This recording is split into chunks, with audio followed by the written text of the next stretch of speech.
tem aquela lá da Copa do Mundo, em que o Brasil estava na final e o meu pastor decidiu assistir o jogo com todo mundo da igreja antes do culto, porque o horário coincidia. Gente, o Brasil perdeu a final da Copa do Mundo. E você imagina como que deve ter sido o culto naquela noite. Se você quer saber um pouco mais sobre essa história, fica aí que eu já te conto.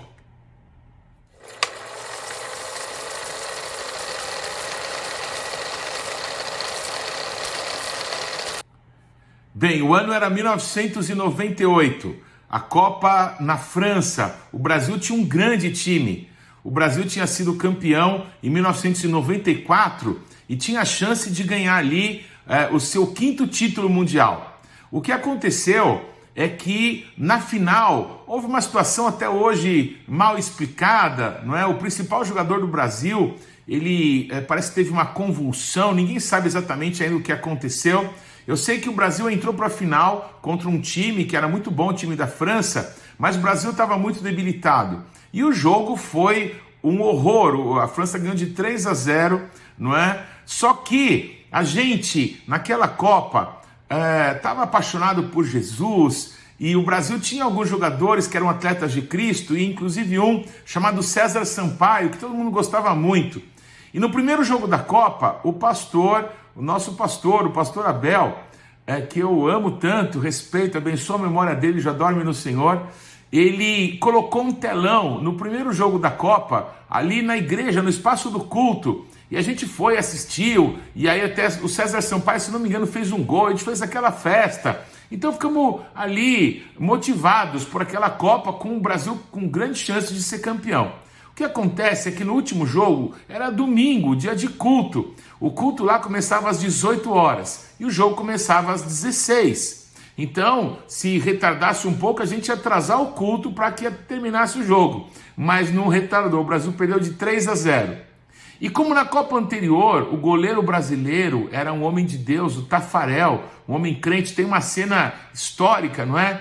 Quando o jogador da Itália, que chutou o pênalti para fora, não é, dando o título para o Brasil, tem uma foto em que o Tafarel aparece com as duas mãos apontando para o alto, dando a glória para o nosso Deus, aquela conquista que ele pessoalmente teve, não é? Então, a Sociedade Bíblica do Brasil, os atletas de Cristo produziram milhares e milhares e milhares de exemplares de Novos Testamentos com aquela figura. E a gente, como igreja, para evangelizar, por causa da Copa do Mundo, tínhamos muitos exemplares. Gente, quando o Brasil perdeu de 3-0, eu ainda tinha um monte de Novo Testamento, e se eu não desse um jeito naquilo, aquilo ia ficar encalhado. Então, eu naquela época era diácono da igreja, embora não tivesse esse título, mas tinha essa função, e eu era o responsável pela portaria da igreja. Então, quando as pessoas chegavam, eu era o responsável ali por cuidar da segurança, da entrada, cumprimentar as pessoas. E eu tinha um hábito, com alguns outros queridos, sempre evangelizar em torno da igreja quando a gente tinha oportunidade antes dos cultos. E você imagina, não é? O Brasil perdeu aquela Copa do Mundo, havia uma tristeza coletiva na rua, todo mundo triste, todo mundo chorando, não é? E lá na igreja aquele clima de sepultamento, parece que alguém tinha morrido, mas Jesus ressuscitou. E o que eu fiz? Eu falei assim, ou eu desovo esses Novos Testamentos com a figura do Tafarel, ou já era. Então eu peguei todo o estoque que tinha, inclusive eu cuidava também da livraria da igreja nesses dias. Eu peguei todo o estoque que eu tinha e eu fui para o meio da rua, eu fui para os bares ali na região, eu entrava todo mundo triste, os caras tomando bebida alcoólica ali para afogar as tristezas. E eu dizia assim, olha, o Brasil perdeu a Copa do Mundo, mas hoje você pode conquistar a vida eterna. E eu dava os Novos Testamentos e convidava as pessoas para a igreja. Você não acredita o que aconteceu? A igreja entupiu de gente naquele dia. O pessoal do bar foi em peso para a igreja, porque havia uma tristeza.